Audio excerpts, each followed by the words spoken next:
오늘도 이렇게 귀하고 복된 날 성전으로 나오셔서 여러분 함께 성만찬을 나누고 예배할 수 있어서 기쁘고 좋습니다. 오늘 우리가 말씀을 선포하며 나눌 때에 그 말씀을 통해서 여러분의 영혼이 다시 한번 회복되는 역사가 있기를 축원합니다. 여러분의 시들고 힘들었던 여러분의 마음이 다시 회복되어져서 하나님 안에 새 힘을 얻는 귀한 역사가 있기를 소원하면서 우리 함께 오늘 말씀을 나누도록 하겠습니다. 오늘은요, 감사가 안 나오는데 어떻게 감사합니까? 라는 말씀 제목으로 우리 함께 좀 하나님의 말씀을 나누려고 합니다. 여러분, 오늘은 추수감사주일이죠. 2020년 한 해를 감사하면서 우리가 예배하는 시간입니다. 근데 여러분, 감사라는 단어를 참 많이 듣습니다. 우리 살면서. 근데 제가 한번 여러분의 설교를 준비하면서 생각을 해봤어요. 우리가 얼마나 일상에서 살아가는 동안 감사하면서 살아가고 있을까? 여러분, 하루에 몇 번이나 감사하세요? 한번 생각을 해보세요. 내가 하루에 몇 번이나 감사할까? 아마 한 번도 안 하시는 분들도 있으실 거고요. 아니면 시도 때도 없이 감사하는 분도 있으실 거예요. 근데 여러분, 감사가 우리에게 그렇게 중요하고 우리에게 하나님이 명령하신 그 뜻임에도 불구하고 우리가 잘 감사하지 못합니다. 왜 그런가 하면 우리의 마음과 우리의 생각이 하나님의 뜻과는 조금 다르게 지날 때가 많기 때문에 그래요. 여러분, 근데 감사에는요, 힘이 있는 줄 믿습니다. 감사에는요, 능력이 있어요. 이건 주문이 아니라 하나님이 우리에게 주신 특권이에요. 근데 이게 성경에서만 밝혀지는 게 아닙니다. 성경에서만 나오는 게 아니라 실제 사람들이 연구한 결과를 보면 감사하며 살았던 사람과 감사하지 않으면서 살았던 사람의 인생이 다르다는 걸 우리들에게 보여주고 있다는 거죠. 제가 사진 한 장을 보여드릴 텐데요. 여러분, 이게 어딘지 혹시 아시겠습니까? 한국은 아니에요. 미국인데요. 미국에 있는 텍사스 주립대학에 있는 MD 앤더슨이라는 암 센터예요. 전 세계에서 암 연구에서는 가장 손꼽히는 대학 중에 한 대학 병원입니다. 근데 저 병원이 통째로 병원이 아니에요. 저 건물 통째가 뭐냐면 암 환자만 돌보는 거예요. 그러니까 대학 병원이 아니라 아예 암 전문 병원입니다. 근데 저기서 31년 동안 근무했던 한국인 박사님이 계세요. 김의신 박사님이라는 분이 계신데 이분이 신앙을 가지신 분이거든요. 근데 이분이 한번 어느 날은 너무 궁금해서 이제 연구를 하는 거예요. 감사하며 사는 사람과 신앙인과 암이랑 무슨 관련이 있을까? 예수 믿는 것과 암과 과연 관련이 있을까라는 그 질문을 가지고 연구를 합니다. 그래서 수많은 사람들을 모집해 놓고요, 이제 묻습니다. 당신은 종교를 가지고 있습니까? 당신은 예수를 믿습니까? 그리고 믿는다는 사람을 모아놓고 또 안 믿는다는 사람을 모아놨어요. 그리고 이제 실험을 하는 거예요. 믿는다는 사람들은, 예수 믿는 사람은 일주일에 한 번씩 어디 가죠? 교회 가죠. 예배 드리러 가요. 근데 예배 중에서도 또 어떻게 나누냐면 찬송하는 성가대 사람들과 그냥 일반 회중석에 앉아서 예배 드리는 사람을 또 나눴어요. 그리고 또 설문을 했습니다. 근데 여러분, 놀라운 결과가 나왔어요. 성가대석에 앉아서 찬송하며 감사하는 사람들이 그냥 회중석에 앉아서 있는 사람들보다, 그리고 아예 믿지 않는 사람들보다 월등히 면역세포가 높게 나왔다는 거예요. 얼마나 높게 나왔냐 하면 1000배가 높게 나왔답니다. 1000배가. 여러분, 다들 감동이 없으시네요. 여러분, 찬송하며 감사하는 일을 주 업무로 하는 성가대원들은 일반 믿지 않는 사람들보다 그 면역세포가 1000배가 높게 나왔대요. 이 사람이 그래서 깜짝 놀라서 그 연구 결과를 발표했습니다. 그런데 그 연구 결과를 보고서 똑같은 미국에 있는 듀크 대학이라는 병원에서 해롤드 퀘니와 데이비드 라슨이라는 두 의사가 또 연구를 해요. 너무 재밌잖아요. 찬송하는 사람과 안 하는 사람, 감사하는 사람과 감사 안 하는 사람이 그렇게 인생이 달라지는 걸 보니까 너무 재밌어서 또 연구를 해서 이번에는 어떻게 했냐면 매주일 교회 나와서 찬양하고 감사드리는 사람을 또 한 부류로 놓고요, 아예 신앙생활도 안 하고 맨날 놀러 가고 내가 하고 싶은 일 하고 그렇게 즐겁게 사는 사람들을 모아놓습니다. 여러분, 누가 더 건강하게 오래 살까요? 여러분, 사람들이 생각하기엔 내가 하고 싶은 거, 주말에 놀러도 가고요, 재밌는 것도 하고요, 친구들을 만나고 이런 사람이 더 오래 살 것 같죠. 근데 여러분, 연구를 해보니까요, 듀크 대학에서 연구를 한 결과가 어떻게 나왔냐면 찬송하며 예배하며 감사하는 그리스도인들이 그렇지 않고 내 마음대로 내 뜻대로 살았던 사람들보다 평균 몇 년을 오래 살았냐? 7년을 오래 살았대요. 7년을. 여러분, 장수하시려면 이제 그럼 어떻게 하셔야 돼요? 감사하셔야 되는 거예요. 찬송하는 삶을 사셔야 돼요. 아유, 목사님, 저는 그런 거 필요 없이 빨리 그냥 죽겠시오 하는 사람은 여러분 감사 안 하셔도 돼요. 근데 여러분, 이게 평균 7년이에요. 더 많이 사는 사람도 있고 더 적게 사는 사람도 물론 있습니다. 근데 여기서 제가 말씀드리고자 하는 건 무엇이냐면 감사하는 인생이 하나님의 축복을 받는 인생이 된다는 거예요. 인생 가운데 불평, 불만, 위기, 시기, 질투하는 사람과 이렇게 차이가 난다는 겁니다. 근데 여러분, 그래서 어떤 사람이 이런 말을 해요. 감사는 최고의 항암제고 최고의 해독제고 최고의 방부제입니다. 이렇게 고백해요. 여러분, 이 말 제가 탁 마음에 와닿더라고요. 여러분도 한번 집에 가서 한번 다시 읽어보세요. 감사는 최고의 항암제고 최고의 해독제고 최고의 방부제입니다. 여러분, 피부가 오래 탱탱하게 오래 사시려면 감사하셔야 돼요. 그래야 우리가 건강한 피부로 보톡스를 맞는 것보다 더 건강하게 살 수 있는 거죠. 근데 여러분, 감사가 언제 나오는지 아세요? 감사가 아무 때나 나오지는 않는다는 게 문제예요. 제가 한 여자 집사님의 이야기를 들려드릴 겁니다. 이분은 제가 실제로 예전에 제가 함께 했던 그 집회에서 만났던 분이에요. 여러분, 이 여자 집사님은 그 집회가 무슨 집회였냐면 병을 고치는 집회였어요. 치유 집회였어요. 여러분, 치유 집회에 오면 대체적으로 무슨 병을 치료받고 싶어 하냐? 암, 아니면 뭐라고 하죠? 그 못 고치는 병들 있잖아요. 불치의 병들, 이런 거를 고침받고 싶어 하죠. 근데 여러분, 이 여자 집사님은요, 아무한테도 얘기를 못 하는 거예요. 내가 무슨 병에 걸렸는지. 근데 알고 봤더니만 무슨 병에 걸려 있었냐면 30년 동안 변비에 시달리고 있었어요. 근데 그냥 변비가 아니라 정말 응급실에 배가 너무 아파서 실려갔는데 알고 봤더니만 왜 간 거예요? 변비 때문에 배변 활동을 못해서 응급실까지 갈 정도로 그렇게 변비가 심했던 분입니다. 근데 그날 집회에서 말씀을 들었어요. 말씀 듣는 하는 목사님이 이렇게 선포합니다. 여러분, 하나님께서는 여러분을 치료하기를 원하십니다. 하나님은 여러분이 건강하게 살기를 원하십니다. 이 말씀을 듣고 이분이 용기를 얻었어요. 그래서 차마 사람들 앞에서 제가 변비 걸려서 아픕니다 이렇게 얘기는 못하니까 그 집회가 끝나고 화장실로 몰래 갔어요. 그리고 거기서 기도합니다. 하나님, 다른 사람들은 암에 걸리고 무슨 불치의 병에 걸려서 힘든데 저는 변비 때문에 너무 힘듭니다. 하나님 좀 도와주세요. 하나님, 제가 인생 가운데 너무 고통스럽게 살고 있었어요. 하나님, 제가 달라지기를 소망합니다. 이렇게 기도를 어디서 했었냐면 예배당에서 못하고 창피해서 화장실에 가서 자기 배를 잡고 그렇게 기도했대요. 하나님 도와주세요. 근데 여러분, 놀라운 역사가 일어났어요. 30년 동안 변비에서 시달리던 그분이 사상 처음으로 30년 만에 변기가 막힐 정도로 배변 활동을 성공한 거예요. 그래서 거기 안에서 화장실 안에서 뭐라고 외치고 나왔냐? 할렐루야를 외치면서 벌떡 문을 열고 나왔습니다. 근데 여러분, 그 앞에 있던 사람은 그 무슨 당황한 일입니까? 손 씻고 있던 사람이 깜짝 놀란 거예요. 갑자기 웬 여자가 미쳐가지고 화장실로 확 열면서 할렐루야 똥 쌌다 하면서 이렇게 막 나오니까 막 다들 웃을거리가 된 거예요. 근데 여러분, 이분이 이런 경험을 하고 나서 간증 자리에 서서 이렇게 고백했습니다. 여러분, 저는 일생을 사는 동안 감사하지 못하는 삶을 살았습니다. 늘 불평했고 늘 원망했고 하나님 앞에 나 이 왜 병 고쳐주지 않냐고 늘 불평하며 불만하며 살았습니다. 그런데 제가 이곳에서 깨달았습니다. 하나님은 이미 저를 치료하셨다는 사실을요. 그리고 주님은 나에게 기쁨을 주시기 원하신다는 사실을 깨닫고 제가 오늘 변비에서 자유하게 되었습니다. 라고 고백했어요.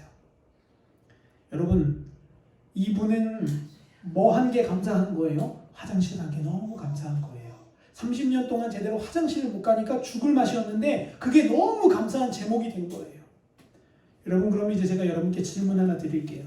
여러분은 오늘 여러분 화장실 잘 다녀오셨습니까? 여러분, 그렇다면 여러분 감사해야 합니다. 여러분, 오늘 여러분이 숟가락을 들고 여러분의 손으로 밥을 여러분의 입에 또 넣으실 수 있다면 감사해야 되는 거예요. 왜냐하면 그렇지 못한 사람들도 이 세상 가운데 너무나 많이 있다는 거예요. 여러분, 그래서 제가 여기서 말씀의 진리를 깨닫습니다. 감사할 수 있는 이유는요, 상황이 달라져서 감사하는 게 아니에요. 감사는 내 인생이 좀 펴지면 감사하는 게 아니라 뭐로 인해 감사할 수 있냐면 우리의 마음과 기준이 변화될 때 감사할 수 있는 거예요. 누군가에게는요, 화장실 한 번 간 게 감사한 일이에요. 근데 누군가에게는요, 그거 별로 감사하지 않은 일이에요. 차이가 뭡니까? 마음이 다르다는 거예요. 어떤 한 사람은 그것으로 인해 감사함을 느끼는데 어떤 한 사람은 그냥 당연히 여기는 겁니다.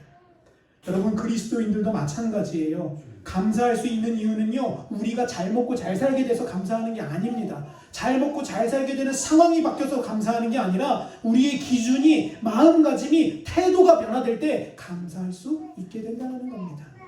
여러분, 그럼 우리 어떻게 변화되어야 될까요? 첫째는요, 우리의 감사의 기준이 어떻게 변화되어야 되냐면 성경적인 기준으로 변화되어야 할 때 우리는 감사할 수 있어요. 여러분, 사람들이 대체적으로 언제 감사하는지 아세요? 대체적으로 사람들이 많이 감사할 때가 우리가 원하는 외형적인 조건들이 충족될 때 감사해요. 뭐 예를 들어 이런 겁니다. 우리 자식이 서울대에 들어갔을 때, 뭐 이런 때 감사하잖아요. 우리 자식이 사업을 했는데 갑자기 이 사업이 막 대박이 나서 막 부자가 됐을 때, 그럴 때는요, 여러분, 교회에 감사헌금 다 많이 해요. 그러면 그럴 때 누구나 다 감사헌금 하죠. 그래서 여러분, 제가 우스갯소리로 한번 생각을 해봤어요. 이제 우리 다들 이제 농사 지으시고 이렇게 하시는 시골에서 지내시는데 그럼 우리는 언제 감사할까? 한번 생각을 해보니까요, 우리 감사할 수 있는 조건이 딱 하나 있더라고요. 뭐가 잘 될 때? 농사가 잘 되었을 때. 잘 됐을 때 감사하잖아요. 근데 여러분, 그것보다 더 감사한 때가 있어요. 그게 언제냐면 남들은 쌍망했는데 누구만 잘 됐을 때, 나만 잘 됐을 때. 그때 진짜 감사하지 않습니까? 근데 여러분, 이게 우리들의 모습이라는 거예요. 우리는 그런 거에 감사하죠. 또 지긋지긋하게 앓던 질병이 어떻게 되었을 때요? 고침받았을 때. 자식을 못 낳던 사람이 수년간의 기도와 하나님 앞에 소원으로 자식을 낳게 되었을 때. 속썩이는 사람들과 관계가 편하게 완만해졌을 때 우리는 감사합니다. 그런데 여러분, 이런 외형적인 것들이 충족되지 않으면 그리스도인들이 늘 배고프고 늘 불만하고 늘 고통스러운 경우도 있어요. 하지만 여러분, 기억해야 되는 게 있습니다. 성경은요, 우리에게 뭐라고 말하냐면 그런 걸로 감사하는 게 아니라고 말해요. 성경은 우리에게 그런 건 감사의 조건이 아니라고 얘기합니다. 오히려 성경은 우리에게 뭐라고 말하냐? 다른 감사의 조건이 있다라고 말씀하고 있어요. 여러분, 이 사람이 누군지 아시죠? 사도 바울입니다. 여러분, 사도 바울만큼 성경에서 감사하다는 말을 입에 달고 사는 사람이 없습니다. 사도 바울은 신약성경 13권을 썼거든요. 27권 중에 13권을 썼으면 거의 50%를 쓴 거예요. 이 50%를 쓰는 동안 사도 바울이 가장 먼저 처음에 했던 말이 뭔지 아십니까? 바로 감사하노라 라는 말이에요. 내가 너희에게 평안이 있기를 기도하며 감사하노라. 뭐 이렇게 감사를 계속 감사해요. 여러분, 근데 사도 바울의 인생을 한번 껍질을 벗겨볼까요? 사도 바울이 감사할 수 있는 조건이 있습니까? 여러분, 사도 바울은요, 예수 믿다가 죽을 뻔했어요. 사도 바울은요, 맨날 굶고 다녔어요. 사도 바울은요, 매 맞고 쫓김당하고 헐벗고 살았습니다. 우리가 생각하는 감사의 조건은 단 1도 없어요. 여러분, 심지어 사도 바울의 직업은 텐트 만드는 사람이에요. 천막 꼬매는 사람. 근데 여러분, 사도 바울은 그 천막 꼬매는 걸로 사업을 성공해서 대박 나지도 않았습니다. 근근히 내가 먹고 살 수 있을 정도의 돈만 벌었어요. 근데 여러분, 사도 바울은 뭐라고 말해요? 늘 감사하대요. 늘 감사하대요. 이래도 감사, 저래도 감사. 맨날 쓰는 편지마다 죄다 뭐만 써요? 감사, 감사, 감사. 여러분, 이게 어떻게 가능합니까 대체? 대체 사도 바울 텐트 사업도 안 되는데 어떻게 감사할 수 있냐라는 거예요. 그 이유가 바로 데살로니가 후서에 나옵니다. 우리 같이 한번 이 말씀 읽어볼까요? 함께 읽겠습니다. 시작. 주께서 사랑하시는 형제들아, 우리가 항상 너희에 관하여 마땅히 하나님께 감사할 것은 하나님이 처음부터 너희를 택하사 성령의 거룩하게 하심과 진리의 믿음으로 구원을 받게 하심이니. 아멘, 아멘. 여러분, 사도 바울이 쓴 데살로니가 후서를 보니까 그 답이 나오죠. 사도 바울은 감사의 조건을 어디에서 찾았습니까? 육신에서 찾은 게 아니라 영적인 것들에서 찾아냈다는 거예요. 돈이 많아서 그런 게 아니고요, 사업에 성공해서 감사한 게 아니라 이웃과의 관계 때문에 감사한 게 아니에요. 사도 바울이 제일 처음 감사하는 이유는 뭐냐면 나 같은 죄인, 나같이 별 볼 일 없고 죽을 수밖에 없고 이대로 이 땅에서 욕심부리고 살다가는 영원한 지옥에 갈 수밖에 없는 나라는 존재를 하나님 사랑하셔서 그 외아들 예수 그리스도 돌아 죽이시고 나를 사시고 나를 붙드시고 오늘도 내가 너를 사랑하노라 라고 말씀하시는 그 영적인 이유 하나 때문에 바울은 감사할 수 있었다는 거예요. 여러분, 저와 여러분도 하나님 백성 삼아주신 것, 나 같은 사람, 나같이 고집만 세고 나같이 혈기 부리고 나같이 감정에 휘둘리는 사람 주님 붙들어 주신 것, 그것이 우리가 감사해야 할 첫 번째 이유라는 거예요. 여러분, 사도 바울은요, 육체적인 조건 때문에 감사하지 않았습니다. 영적인 부요함 때문에 감사했고요, 영적인 축복 때문에 감사했어요. 제가 그래서 몇 가지 구절을 여러분께 보여드릴 거예요. 사도 바울이 뭐에 의해서 감사했는지. 고린도전서 14장 18절입니다. 이렇게 고백하죠. 내가 너희 모든 사람보다 방언을 더 많이 말함으로 하나님께 뭐 한다고요? 감사하노라. 아멘 아멘. 사도 바울 왜 감사했어요? 은사가 있어서 감사했어요.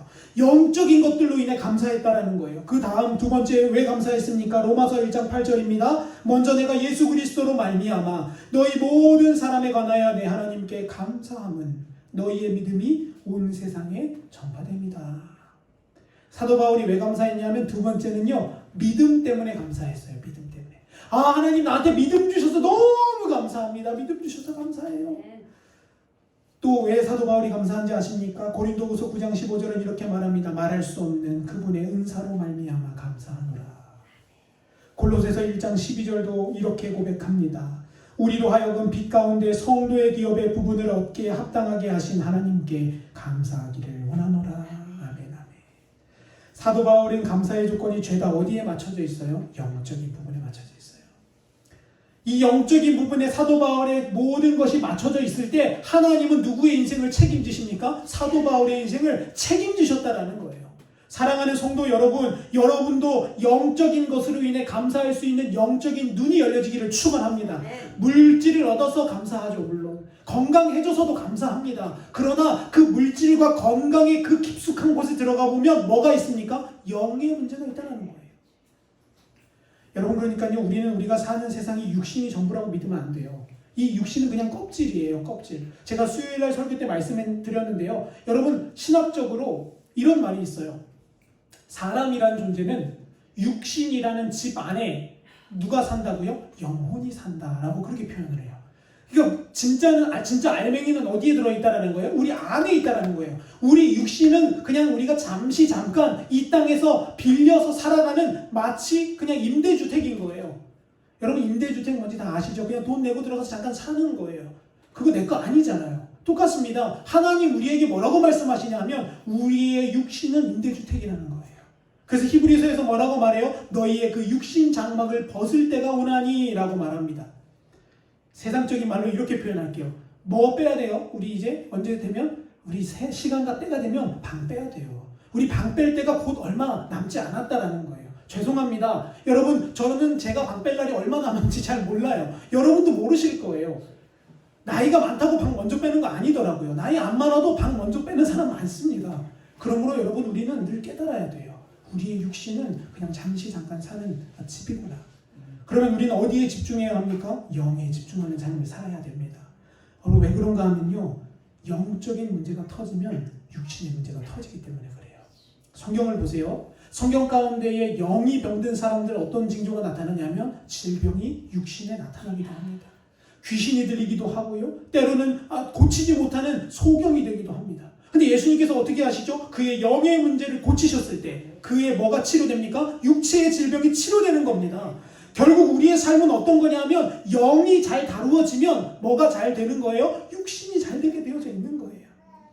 여러분, 특별히 우리 감정을 잘 다스려야 됩니다. 왜 그러냐면요, 감정 때문에 우리의 육신이 망할 때가 있기 때문에 그래요. 여러분, 역대상 21장 1절이 이렇게 고백합니다. 한번 같이 읽어보겠습니다. 시작. 사탄이 일어나 이스라엘을 대적하고 다윗을 충동하여 이스라엘을 계수하게 하니라. 아멘. 이게 무슨 내용인지 다들 아실 겁니다. 다윗이 왕이 됐어요. 얼마나 기분이 좋아요. 쫓겨다니다가 미친 척도 하다가 그렇게 인생을 살다가 드디어 왕이 됐어요. 그런데 여러분, 왕 되고 나면 이제 뭐 하고 싶을까요? 야, 우리나라 얼마나 잘 사는지, 우리나라 얼마나 군대가 센지 한번 조사해보고 싶지 않겠습니까?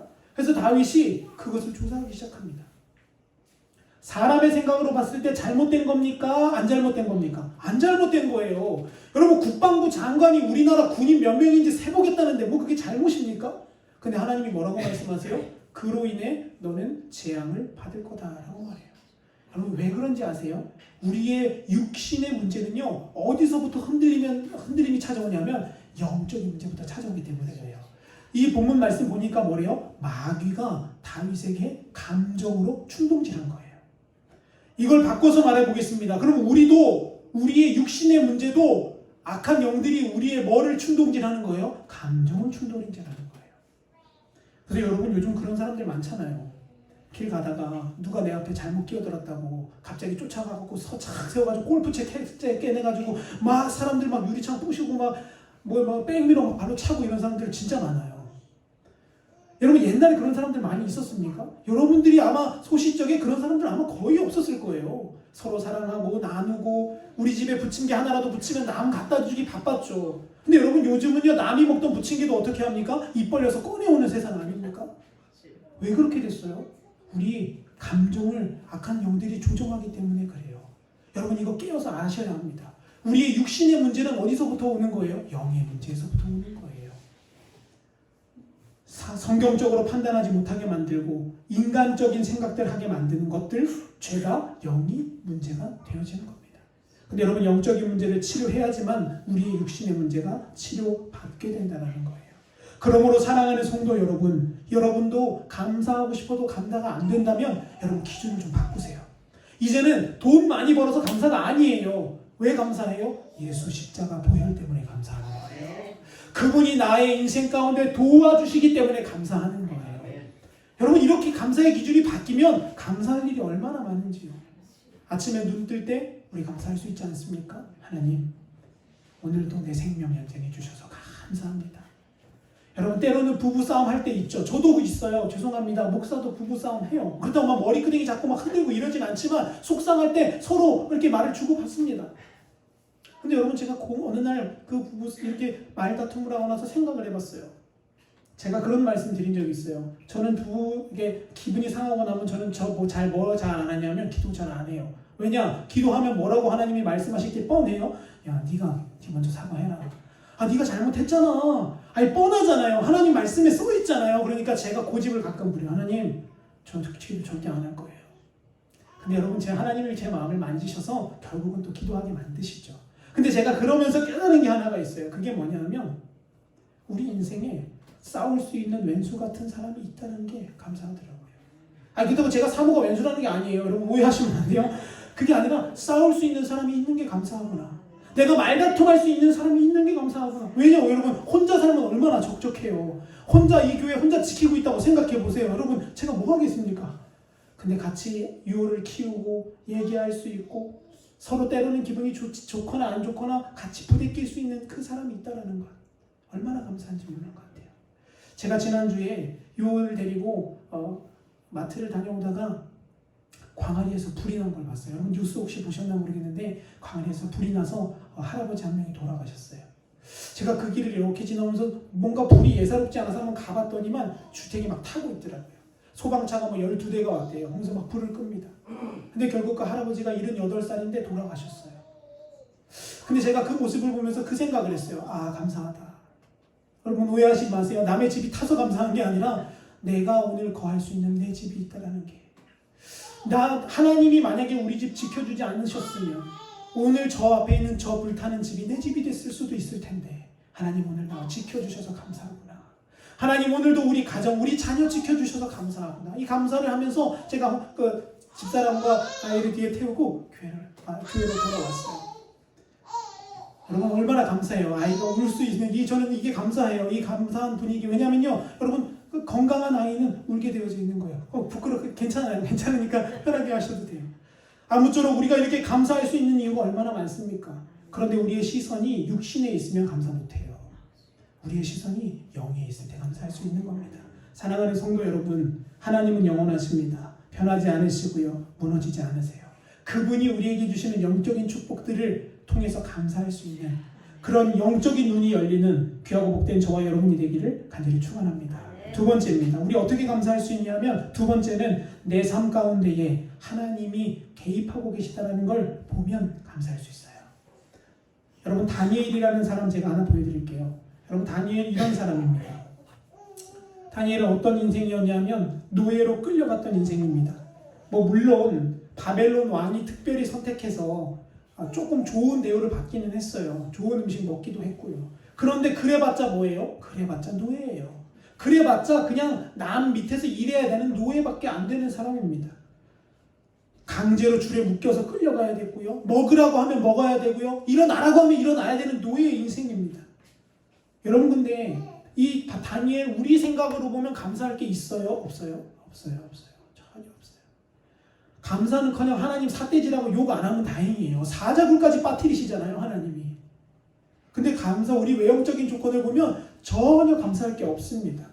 근데 여러분 놀라운 사실은요. 다 다니엘이 이렇게 고백한다는 거예요. 우리 같이 한번 읽어볼까요? 시작. 다니엘이 이 조서에 왕의 도장이 찍힌 것을 알고도 자기 집에 돌아가서는 윗방에 올라가 예루살렘을 향한 창문을 열고 전에 하던 대로 하루에 3번씩 무릎을 꿇고 기도하며 그 하나님께 감사하였더라. 아멘, 아멘. 다니엘이 그 어려운 상황 가운데에서도 뭐 했대요? 감사하였더라 라고 말해요.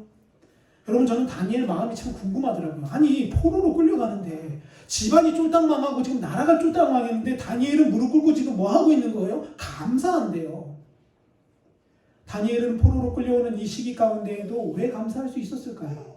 이유는 하나입니다. 하나님의 손길이 여전히 이스라엘을 놓지 않으심을 깨달았고, 여전히 포로로 끌려가고 있는 나의 인생 가운데 하나님은 나를 놓지 않고 계시다라는 사실을 깨달았기 때문에 그래요. 이걸 뭐라고 표현하냐면 하나님이 내 삶에 개입하고 계시다는 걸 깨달은 거예요. 여러분 혹시 기억나세요? 제가 예전에 여기 가수교회 부임하고 나서 몇 주 안 돼서 제가 오후 예배 때 복에 대한 설교를 한번 한 적이 있어요. 여러분, 하나님은 우리에게 복 주시기를 원하신다라고 제가 그렇게 선포했습니다. 그래서 여러분께 말씀드렸어요. 여러분 뭐 받으시라고요? 복 받으시라고요. 근데 여러분, 전제가 있습니다. 복이라는 건 단순히 먹는 거, 입는 거, 좋은 집, 좋은 차, 좋은 자녀, 건강이 아니라는 거예요. 성경에서 말하는 복은 바라크라는 단어입니다. 이 바라크라는 단어는 어떤 단어로 쓰냐면 하나님이 친히 우리의 삶에 들어오셔서 우리 삶을 송두리째로 쥐고 개입하신다라는 뜻이 있어요. 이게 무슨 말이냐면 복 받으세요라는 말은 무슨 의미냐? 하나님이 당신의 삶에 개입하시기를 축원합니다. 이런 의미예요. 그러니까 여러분, 다니엘이 감사할 수 있었던 거죠. 왜냐? 다니엘은 이미 알고 있었거든요. 내가 뭐 받은 사람이라는 걸요? 복 받은 사람이라는 걸요. 우리 이스라엘이 무슨 나라라는 걸요? 복 받은 나라라는 걸 깨닫고 있었어요. 저는 여러분, 대한민국 지금 뭐 잘못 가고 있다, 뭐 산으로 간다, 뭐 이런다 말 많지만 저는 이렇게 선포합니다. 여러분, 대한민국 얼마나 복 받았는지 몰라요. 왜 복 받았습니까? 하나님 우리를 여전히 붙잡고 계시기 때문에. 그렇기 때문에 어려움이 오는 거예요. 여러분, 어려움 없는 인생이 진짜 불쌍한 겁니다. 왜냐하면 하나님이 포기하신 거거든요. 손을 놔버리신 거거든요. 또 한 명을 더 봅니다. 이 사람 누군지 다들 아시죠? 요나라는 사람이에요. 여러분, 요나의 인생 어떻습니까? 아수르 수도인 니느웨로 가서 회개를 전파하라라고 하나님 말씀하셨어요. 여러분이 아수르라는 나라가 얼마나 악독한 나라냐면 이런 나라입니다. 아수르는요, 사람을 잡아서 그냥 시체로 땅에 묻지 않습니다. 적국에 있는 장군을 잡으면 어떻게 죽이냐면 손목 자르고 목 자르고 다리 자르고 손가락 자르고 팔 자르고 다리 다 잘라서 뭐만 남기냐면 목과 손만 남겨요. 그리고 그 목과 손을 어떻게 합니까? 잘 포장해서 다시 그 나라로 돌려보내줍니다.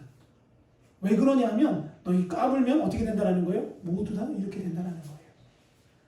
근데 여러분, 더 놀라운 건 그렇게까지 좋다 그겁니다. 근데 그 옆에서 뭐 하는 민족이냐면 술 먹고 놀고 같이 축제를 벌이는 민족이 아수르 민족이에요. 여러분, 얼마나 속상하겠습니까? 이스라엘 백성이 그 잡혀가서 그렇게 죽은 사람들이 아마 많았을 거예요. 그런데 그 이스라엘 백성의 선지자인 요나에게 하나님 뭐라고 말씀하시냐? 야, 요나야, 너 저 나라 가서 회개하라고 말해라. 회개하라고 말하라는 건 무슨 의미입니까? 내가 저 나라를 살려주겠다라는 거예요. 여러분, 저는 요나가 이해가 돼요.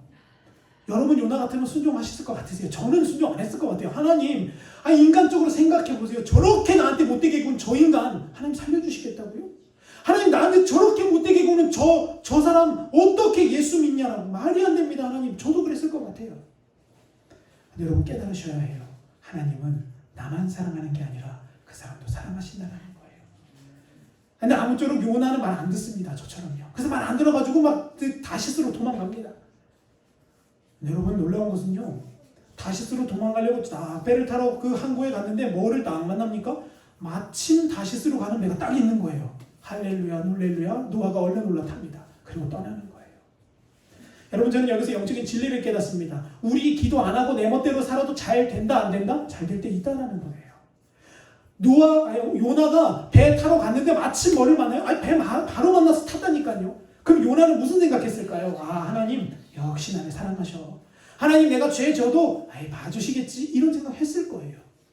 근데 하나님은 여러분, 요나를 그냥 두지 않으세요. 그의 인생에 뭐를 보내십니까? 풍랑을 보내기 시작하십니다. 하나님은 결코 포기하지 않으십니다. 우리 인생도 마찬가지입니다. 여러분 가정에 풍랑이 오고 있다면 여러분 두 손 들고 할렐루야를 외치셔야 돼요. 왜냐? 하나님이 지금 내 가정을 손대고 계시기 때문에 그런 거예요. 하나님이 지금 내 육신을 별들게 하고 내 감정이 상하게 한다면 여러분 할렐루야를 외치셔야 돼요. 왜냐? 하나님이 지금 우리를 다루고 계시기 때문에 그래요. 하나님이 원하시는 것은 무엇입니까? 우리가 더 성장해서 하나님의 뜻을 이루는 겁니다. 아무쪼록 노아가 그렇게 하나님 앞에 불순종하고 그렇게 하나님을 떠나서 갔습니다. 그러다 폭풍을 만나고 풍랑을 만나고 물고기 뱃속에서 3일을 지냅니다. 그리고 나서 노아가 이렇게 고백합니다. 같이 한번 읽어보겠습니다. 시작. 나는 감사하는 목소리로 주께 제사를 드리며 나의 서원을 주께 갚겠나이다. 구원은 여호와께 속하였나이다 하니라. 아멘. 여러분, 요나는요 풍랑을 만나고 나서야 깨달았어요. 하나님이 내 삶에 개입하고 계시다라는 걸요. 하나님이 나를 놓지 않고 계시다라는 걸 그때 깨닫습니다. 그러니까 입술에서 뭐가 나와요? 감사가 나오는 거예요. 상황 달라진 거 없습니다. 여전히 물고기 뱃속이에요. 여전히 죽을지 살지 알지 못하는 순간입니다. 그러나 그 요나가 무엇을 깨닫습니까? 하나님이 지금 내 삶을 붙잡고 계시다는 걸 깨달았을 때 요나는 감사할 수 있었다는 겁니다. 말씀을 정리하겠습니다. 사랑하는 성도 여러분, 오늘은 감사해야 되는 감사의 절기입니다. 그런데 여러분 인생 살다 보면 감사가 잘 안 나오죠. 그래서 제가 설교 제목 이렇게 적은 거예요. 아니 감사가 안 되는데 대체 어떻게 감사하라고 합니까? 여러분 감사가 안 된다면 오늘 말씀 나눈 두 가지를 기억하십시오. 우리의 감사의 기준을 어디로 돌리세요? 영적인 것들로 돌리셔야 돼요. 우리 그렇게 기도하셔야 돼요. 하나님, 내 영적인 눈이 열려지기를 소원합니다. 내 영안이 열려져서 하나님 더 사랑하기를 소원하고 하나님 뜻 더 따라가기를 원합니다 라고 기도하십시오. 그리고 두 번째는요, 여러분 삶 가운데 뭐를 보세요? 하나님이 개입하고 계시다는 걸, 하나님이 내 삶을 붙들고 계시다는 걸 여러분 깨달으면 감사하게 되어져 있어요. 제가 간증 하나 하고 말씀 정리할게요. 여러분, 제가 오늘 이 설교문을 이렇게 준비하면서 아침에 저는 설교하러 나오기 전에 항상 설교문을 뽑아서 봅니다. 근데 오늘 아침에 어떻게 하다가 이렇게 밥 먹는 식탁 가운데 잠깐 설교문을 볼 기회가 생겼어요. 이게 설교문을 잘 보는데 갑자기 제 마음속에 이런 생각이 들더라고요. 아, 나 감사할 게 있구나. 그래서 제가 뭘 감사할까 생각을 해봤더니, 여러분 저희 유호가 그 9월 추석 때부터죠. 추석 때부터 열이 계속 오르락내리락 해서 거의 한 달 동안, 지금 한 달이 넘었어요. 한 달 동안 막 40도를 찍고 이렇게 지냈어요. 평일 주중에 계속. 뭐 병원도 정성 가보고 태백도 가보고 다 평창도 가보고 다 가봤어요. 근데 뭐 원인을 못 찾고 그냥 계속 약만 계속 먹었어요. 항생제 먹고 해열제 먹고. 여러분 목사인 제가 그런 상황이 막 맞닥뜨리니까 마음이 참 그렇더라고요. 이 목사인 아들이 저렇게 아픈데 내가 뭐 해줄 수 있는 게 없다. 기도해 줄 수밖에 없어요. 근데 제 마음속에 무슨 생각이 드냐면 이 두 가지 생각이 드는 거예요. 첫째는 하나님, 그래도 명색이 목사 아들이 저렇게 계속 아프면 주님 제가 설교할 때 뭐라고 말합니까? 가갖고 여러분 아프지 마십시오. 그거 말할 기미가 안 서지 않습니까? 주님 도와주십시오. 첫 번째 이렇게 기도했고, 두 번째는 저 아이가 너무 불쌍하더라고요. 뭐 알지도 못하는 아이가 그렇게 열에 시달리니까요. 그렇게 한 달 동안의 그 시간을 지났어요. 그래서 이제는 괜찮아졌습니다. 근데 여러분 놀라운 것은요, 그 아픔 가운데 제가 하나님께 이렇게 기도했어요. 하나님, 이걸 통해 하나님 뭘 깨닫기 원하시는지 좀 알려주세요. 하나님, 저 아이를 통해 분명히 아이가 아픈 건 뭔가 부모의 문제거든요, 영적으로. 왜냐면 아이는 아직 자기 혼자 영적으로 설 수 없으니까요. 자기의 판단으로 설 수 될 때까지는 부모의 탓이 확실합니다. 그래서 제가 물었어요. 하나님, 무슨 의미가 있습니까? 그렇게 한 달이 지나고 지난주에 제가 그 의미를 깨달았어요. 여러분, 제가 저 아이를 데리고 병원에 가는데요, 밤에 늦게 9시 돼서 병원을 갔어요. 여기 정선이나 이런 데는 병원 갈 데가 없어서 원주까지 1시간 반을 나갔습니다. 근데 여러분 참 감사한 건요, 병원에 진료를 받고 그 병원에서 이제 계산을 하려고 딱 하고서 이제 계산을 하고 이제 딱 나왔어요. 근데 저희 사모가 저한테 그러는 거예요. 이상해. 그래서 왜? 이랬더니 병원비를 안 받으시네? 그러시는 거예요. 그래서 제가 왜 병원비를 안 받으시지? 하고 그냥 일단 그날은 그냥 그렇게 하고 왔어요. 그래서 그 두 번째 또 그 주간에 또 갔어요.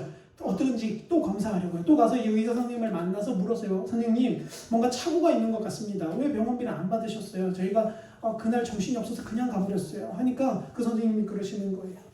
멀리 정선에서 오셨는데 왔다 갔다 하시는 기름값도 안 나오실 텐데 뭐 치료비는 안 받겠습니다 하고서 그날도 그냥 치료비를 안 받고 아이를 치료해 주셨어요. 그때 하나님이 제 마음속에 뭐라고 말씀하시냐? 이렇게 말씀하시는 거예요. 내가 너의 삶을 이렇게 개입하고 있다. 내가 너의 삶을 이렇게 붙잡고 있다.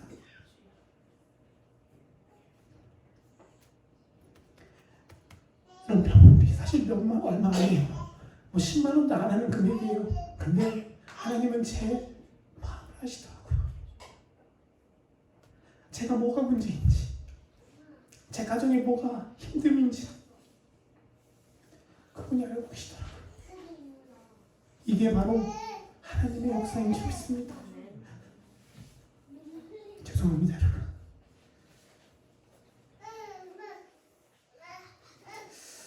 여러분의 삶에도 이런 역사가 있기를 소망합니다. 여러분, 아픔은요 죽음으로 가는 길이 아니에요. 하나님이 당신의 삶을 붙드는 길이고 하나님이 저와 여러분의 삶을 만지시는 길인 줄 믿습니다.